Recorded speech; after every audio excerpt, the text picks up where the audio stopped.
it's demanding that, and it's saying, hey, these people are struggling, people are hurting. There's funding for this. It doesn't need to go necessarily. Now, granted, I'm not saying I do not like police. Police are fine. Yeah.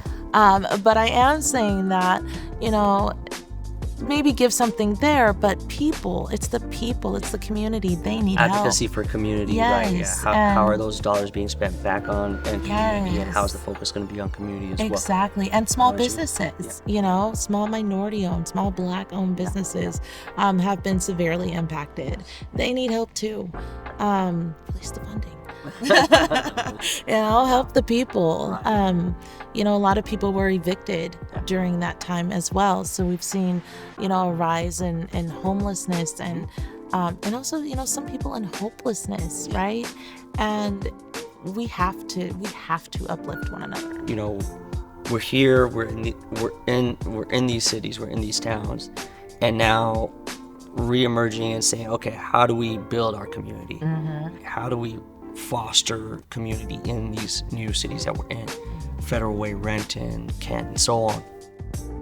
How do we do It's that fight. Yeah. It's that fight. It's that resilience. It's that never giving up, and also keeping ties with the people in different areas and networking. I think that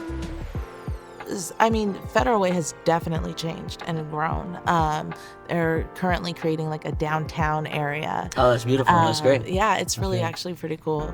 But as it's growing, we've kind of, like I was saying earlier, like with COVID and different, several different factors, things being so expensive,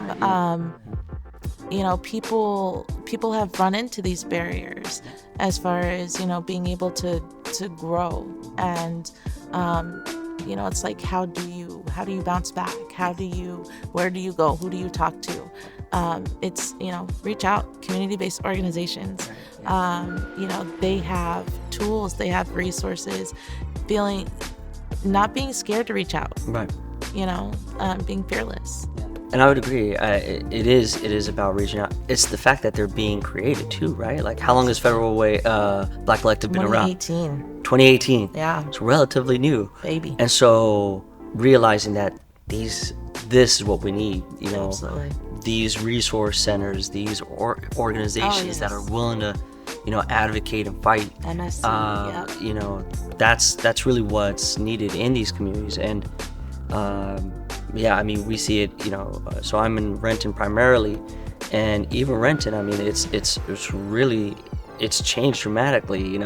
The last 2 years have been kind of quiet, obviously, with COVID, but with so many people moving in there, cost of living has now started to increase there, that it's, it's kind of pricey to be there. Right. But, seeing the transformation and still seeing that diversity that's there, it's now saying, okay, we're here, where are the resources, where are the hubs at, where do we go to for that support?